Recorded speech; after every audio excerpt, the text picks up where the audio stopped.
est 19h, madame, monsieur, bonsoir. Voici les titres du journal. 5 personnes sont mortes du coronavirus en Polynésie. Elles étaient toutes atteintes de comorbidité. Comprenez qu'elles présentaient des pathologies chroniques graves. La recherche d'emploi redevient active, affirme le CEFI. Les offres sont pourvues assez rapidement, le signe d'une reprise peut-être, malgré l'augmentation du nombre de chômeurs depuis la crise sanitaire. Le gouvernement s'inquiète de la hausse du taux d'absentéisme à l'école. 7000 élèves ne sont pas revenus au total. Il encourage les parents à ramener leurs enfants en classe et à faire confiance aux autorités. Le pays qui compte d'ailleurs alléger les mesures en cas de contamination d'un élève. On en parle dans un instant avec le directeur de la DG2E, Thierry Delmas.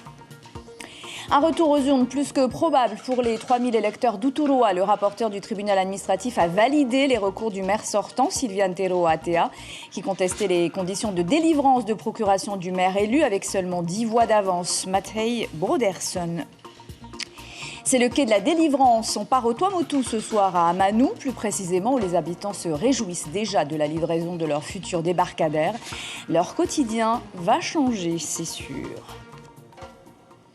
Nous vous l'annoncions hier soir, le coronavirus a fait de nouvelles victimes, 3 de plus, ce qui porte à 5 le nombre de décès liés au virus en Polynésie française. 1332 personnes ont été contaminées durant ces 2 derniers mois. Un peu plus de 200 sont encore malades à l'heure où je vous parle. Et sachez que l'âge moyen des victimes du coronavirus est de 77 ans en Polynésie. Et je vous le disais, les personnes qui ont été infectées par le Covid-19 et qui n'ont pas réussi à s'en sortir avaient des maladies cardiovasculaires ou de l'hypertension ou du diabète, ou les 3.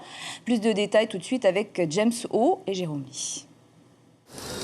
Elles avaient entre 69 et 81 ans. Elles, ce sont les victimes polynésiennes de la Covid-19. Pour notre consultant, le médecin biologiste retraité Charles Tetaria, ancien ministre de la Santé, l'issue pour ces Matahiapo présentant des comorbidités était inévitable. Dès lors qu'on a diagnostiqué le virus par PCR au niveau de la personne, on peut dire que si la personne décède par la suite, on peut imputer le décès de la personne au virus et non pas à ces maladies. Le virus ne fait que aggraver sa situation et qui fait qu'il n'arrive pas des fois à s'en sortir, il meurt.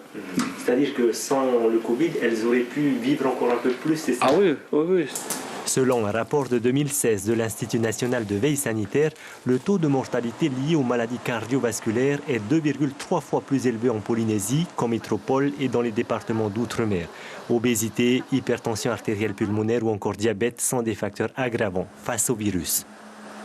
Si c'est les gens qui ont le carnet rouge et qui ont des maladies chroniques, des maladies assez graves au niveau des poumons, les bronchopneumopathies chroniques, et les maladies cardiaques, tout ça, ce sont des gens dont les moyens immunitaires sont diminués et de ce fait, ils ont peu de moyens quand le virus les atteigne. Ils ont peu de moyens de lutter contre ces virus-là. Comme en métropole, on observe donc que le virus tue en grande majorité des personnes très âgées, moyenne d'âge 77 ans. En France, plus de 9 personnes sur 10 décédées de la Covid-19 sont âgées de plus de 65 ans. Oui, 2 des 3 dernières victimes du coronavirus étaient entrées à l'hôpital il y a 10 jours. Le secteur de l'emploi reprend son souffle depuis le mois de juin, après le confinement des mois d'avril-mai. Les offres d'emploi, elles aussi, trouvent plus rapidement preneur. Le CEFI confirme, même si le nombre de demandeurs d'emploi continue d'augmenter, la recherche d'emploi est plus dynamique. Preuve que les chômeurs croient de nouveau qu'ils peuvent revenir sur le marché après une période très sombre. Marouki Duri, Patrick Tinsin.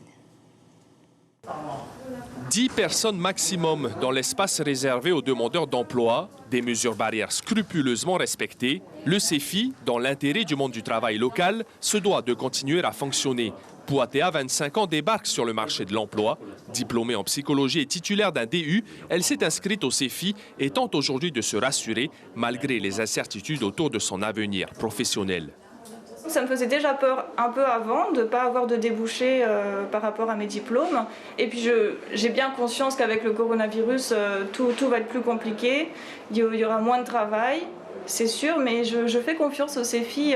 Je sais qu'ils ont de bonnes alternatives. Et le CEFI a franchi ce mois-ci la barre des 12 000 inscrits, presque autant que l'année précédente à la même période. Les offres d'emploi sont également reparties en hausse. Une bonne nouvelle quand on sait qu'au mois d'avril, il y avait à peine une 60aine de propositions. On a une reprise très progressive depuis les 3 derniers mois. On a eu bien sûr un grand gap mars, avril, mai. Et puis depuis juin, juillet, août, mois après mois, comme je vous l'ai montré sur le graphique, là, effectivement, on a nos offres d'emploi qui remontent et qui atteignent presque le niveau de l'année dernière en 2019. Pour ce qui est des CAE, le plafond a été fixé à 3000 contrats pour 2020. Plusieurs demandeurs comme Manon, 35 ans, attendent et toutes les semaines, ils se rendent dans les locaux du CEFI pour voir où en est leur dossier. J'ai eu mon dossier CAE, j'ai été peintre en bâtiment en tant que stagiaire chez Déco Peinture. Et eux m'ont demandé à monter mon dossier CAE en tant que peintre en bâtiment. Et aujourd'hui, tu attends toujours? Voilà. Que mon dossier puisse passer en commission. Mais les contrats d'aide à l'emploi sont des outils parmi tant d'autres. Le CEFI, en tant que service public, effectue donc un accompagnement personnalisé pour chaque demandeur pour trouver des solutions adaptées. Nous, ce qu'on conseille à un demandeur d'emploi, c'est de prendre rendez-vous avec un conseiller du CEFI qui lui fait un diagnostic et qui va l'orienter vers le dispositif qui est le plus adapté à son profil. Donc ça peut être la CAE, si effectivement il est assez, voire très éloigné de l'emploi. Ça peut être la formation professionnelle ou une mise en relation directe sur une offre. Les licenciés économiques sont aussi accompagnés par le CEFI. Un projet pilote de formation professionnelle sera d'ailleurs mis en place le mois prochain. En 2019, une offre d'emploi restait consultable en moyenne durant 85 jours. Le délai est passé récemment à 60 jours.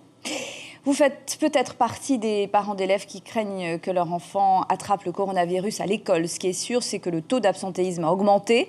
Au collège de Paella, par exemple, c'est flagrant. Il est passé de 8 à 15%. Alors même si ce n'est pas le cas dans tous les établissements scolaires, le coronavirus fait peur à certains parents et sert aussi, parfois, on va en parler, de prétexte. Brigitte Olivier, Vito Tapo et Hiro Terorotua. A priori, tout va bien. Les élèves sont correctement informés et acceptent sans peine les mesures exigées pour enrayer l'épidémie. Seul et véritable motif d'inquiétude pour le principal du collège de Paella, un taux d'absentéisme qui augmente, passant de 8% en période normale à 15% en ce moment. Pour lui, 3 raisons à cela. Il y a plusieurs situations. Il y a la situation de principe de précaution qui fait que des enfants qui sont malades, sous quelques égides que ce soit, les parents gardent l'enfant à la maison. Donc là, il y a une absence, on va dire, de précaution, d'accord ? Il y a celle des familles qui sont plutôt inquiètes, qui ne savent pas de tout ce qu'il en retourne et qui préfèrent garder dans le nid l'enfant pour éviter qu'il soit à risque avec un environnement qu'ils ne connaissent pas forcément très bien, les parents. Puis il y a une troisième situation, c'est celle des élèves qui cherchent l'opportunité de situation et qui vont utiliser la situation sanitaire comme étant l'alibi pour ne pas venir au collège. Ce dernier prétexte, une mère de famille le confirme. Oui, des jeunes avec l'aval des parents traînent dans la rue et ne sont pas du tout malades. Par rapport au Covid-19, il y en a qui prennent ça, je ne dis pas à la légère, mais il y en a qui font que les enfants sont absents, ils prennent sur le Covid. Alors que j'en vois plein dehors, au lieu de venir à l'école, non. Ils disent que j'ai peur à cause du Covid. Non. Il faut assumer, quoi. Et les conséquences sont parfois lourdes, comme en témoigne ce professeur de français. J'ai des élèves qui rentrent à peine aujourd'hui, font leur rentrée aujourd'hui, en fait. Concrètement, ça peut amener des difficultés parce que du coup, j'ai déjà commencé à manipuler des compétences, faire des exercices. Et cela arrive littéralement avec un bagage vide. Pourtant, un gros travail de sensibilisation est mené, non seulement par la direction, mais aussi par les responsables de la vie scolaire. Tout est mis en place pour rassurer. C'est pas évident pour nous également, mais il faut faire avec. Et puis voilà, il faut faire confiance aussi, nous faire confiance. Rien de dramatique donc pour le moment, mais il ne faudrait pas que des peurs irraisonnées ou de faux prétextes perturbent l'apprentissage des élèves.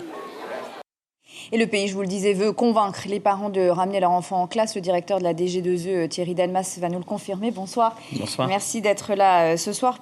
Comment faire pour que les parents aient confiance ? Comment faire pour que les parents aient confiance? Le reportage l'a bien montré, les établissements scolaires mettent en place des mesures sanitaires, les masques. Il faut que les parents aient confiance en leur établissement. Il y a tout à montrer dans la première période qu'il n'y avait pas de contamination à l'intérieur de la classe. Les contaminations se font dans des lieux de vie, amicaux, familiaux, mais dans la classe, on n'a pas déploré de communication. Vous avez fermé les classes et vous avez constaté qu'il n'y avait pas de contamination, mais vous venez d'annoncer la semaine dernière que si un enfant était positif désormais au coronavirus, il serait bien placé en isolement, mais que sa classe ne sera pas fermée, qu'elle pourra continuer de travailler normalement. Est-ce que cela ne va pas aggraver encore le manque de confiance de certains parents? Là, encore une fois, on travaille directement avec la santé, la direction de la santé. La direction de la santé met en avant le fait que les cas contacts d'élèves Covid qui, eux, sont isolés, peuvent continuer à travailler avec des masques. Donc, encore une fois, on est dans une logique de suivre les préconisations médicales et de faire en sorte que les élèves suivent une scolarité normale. Vous respectez les protocoles sanitaires. Dans le premier degré, on parle chiffre, le taux d'absentéisme est de près de 14%. Il est de 15% dans le secondaire. Ce n'est pas bon. Ça annonce forcément des résultats médiocres pour ces élèves-là, en tout cas. Aucun d'entre eux n'utilise les outils de cours à distance puisque les établissements sont ouverts. Oui, on avait utilisé les cours à distance parce que les établissements étaient fermés. Là, les établissements sont ouverts, les professeurs sont là, accueillent les élèves. Donc, effectivement, les élèves doivent venir en cours pour pouvoir continuer leur apprentissage et pour pouvoir être dans une logique de réussite scolaire et de réussite à l'examen. On entendait un parent d'élève le dire dans le reportage. Ce qui est encore plus surprenant, c'est que le taux d'absentéisme est aussi assez élevé dans les îles qui sont pourtant Covid-free. Donc il y en a qui en profitent clairement du coronavirus. Oui, le principal l'a bien décrit.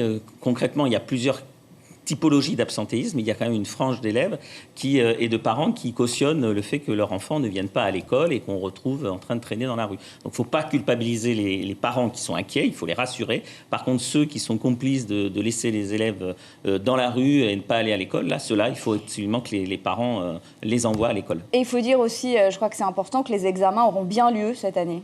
Ah oui, dans la mesure où les établissements sont ouverts, que les cours sont dispensés, les examens se produiront normalement, à la différence de l'année dernière, suite au confinement général. Thierry Delmas, merci beaucoup d'avoir répondu à nos questions ce soir. Et même dans les archipels Covid-free, traduisez qui ne sont pas concernés donc par le coronavirus, on se préoccupe de la santé des élèves. Comme ici à Nukuhiva, aux Marquises, l'inspectrice de l'éducation nationale en charge de l'archipel a demandé au CIMER via la CODIM de financer l'achat de visières pour tous les personnels des écoles primaires. Au total, 170 visières ont été commandées. Vous savez que leur efficacité est contestée. Mais le maire de Nukuhiva est le seul, en tout cas pour l'instant, à avoir répondu favorablement à la demande. Toutes les écoles de la commune seront dotées de visières avant la fin de la semaine. Vous allez entendre des élèves de la classe de CP de l'école Patoa de Taiohae, mais d'abord Aline Heita'a Archier, l'inspectrice de l'éducation nationale des Marquises, propos recueillis par notre correspondante Marie Curva.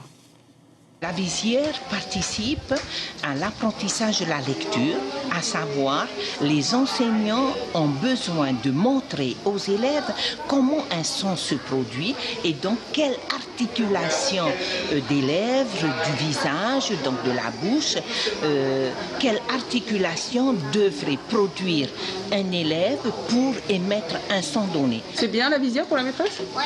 Pourquoi ? Parce que je la vois bien, je l'entends bien et je vois bien sa bouche.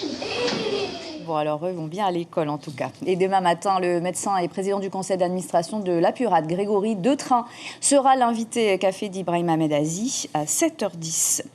Les 3000 électeurs d'Uturoa, je vous le disais, pourraient retourner aux urnes pour élire leur maire entre novembre et février. La nouvelle est tombée ce matin. Le rapporteur public du tribunal administratif vient en effet de demander l'organisation de nouvelles élections dans la commune de Rayatea. Souvenez-vous, Matthei Broderson, candidat Tapura, a été élu le 28 juin dernier avec seulement 10 voix d'écart. Et le maire sortant, Sylviane Teroatea, candidat Tahoira, avait dénoncé des procurations irrégulières. La justice semble aller dans son sens. On écoute tout de suite la réaction du maire et du maire déchu. Ils répondent à Gilles Taoutou. Moi, je suis très confiant parce que nous n'avons commis aucune fraude. Tout a été bien fait.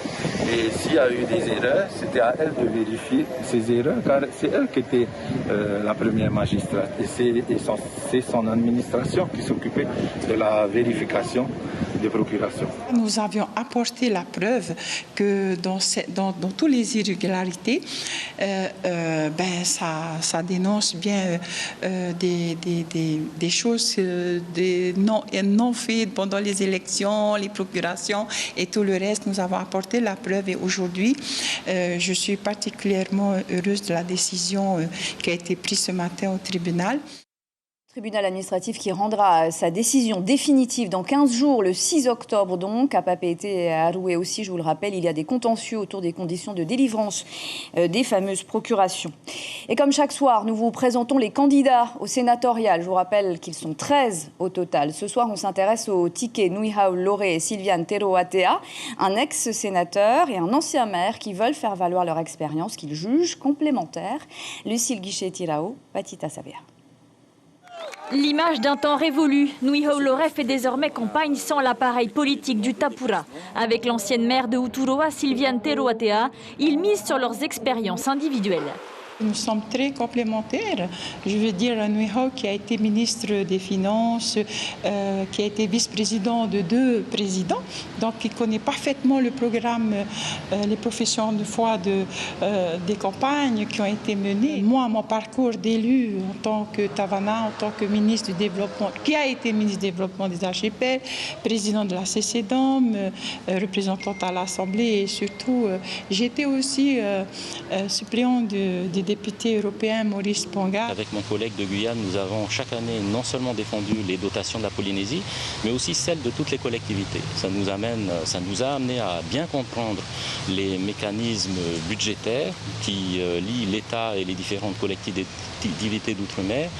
Et dans ce cadre, nous souhaitons remettre à plat ces relations et essayer de proposer une organisation plus équitable. Dans leur feuille de route, faire jouer la solidarité nationale, sans oublier la crise traversée par tous actuellement.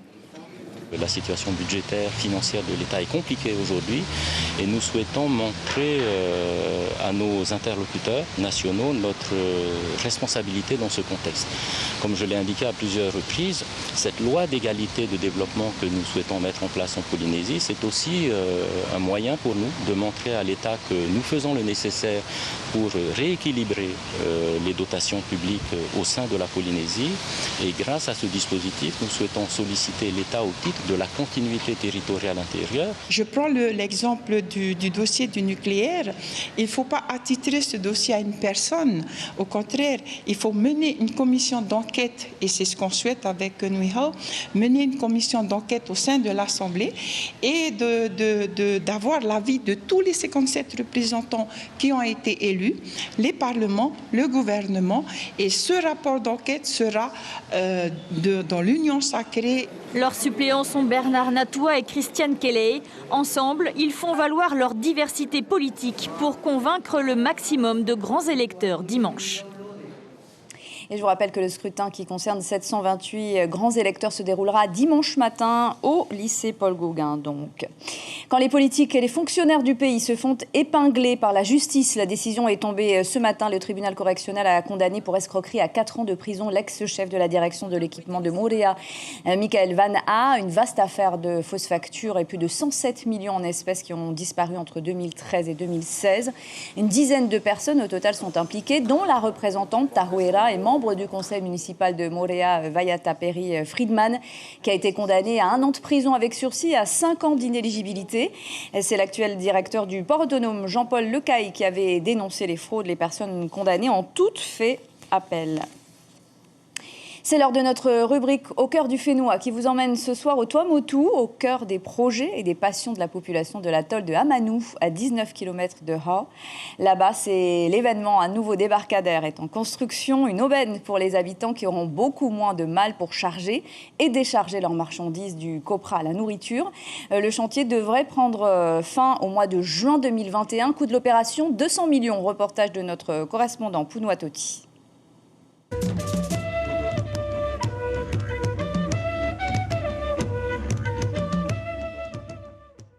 Situé à 19 km au nord de Hau, se trouve son île sœur, Amanu. Sur cet atoll, un nouveau chantier de 212 millions est en cours. Il s'agit de la construction du nouveau débarcadère pour la commune de Hikitake, un village qui compte 160 habitants pour qui cet édifice est une vraie aubaine pour améliorer leur qualité et cadre de vie. D'avoir un quai débarcadère nouveau,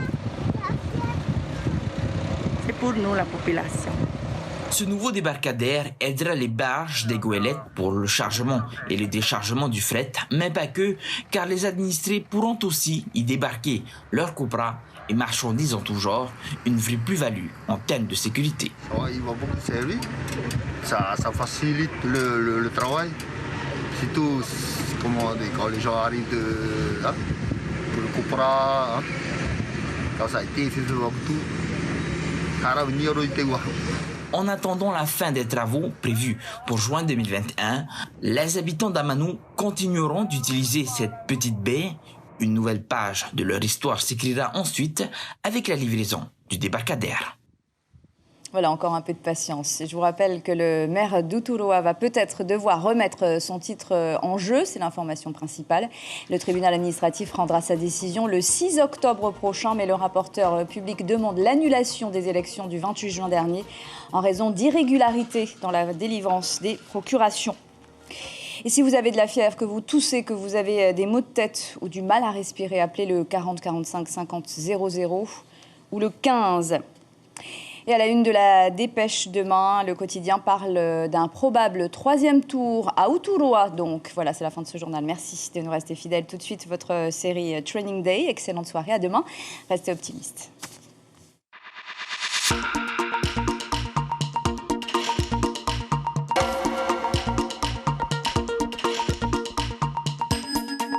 Retrouvez notre journal en replay sur notre site internet.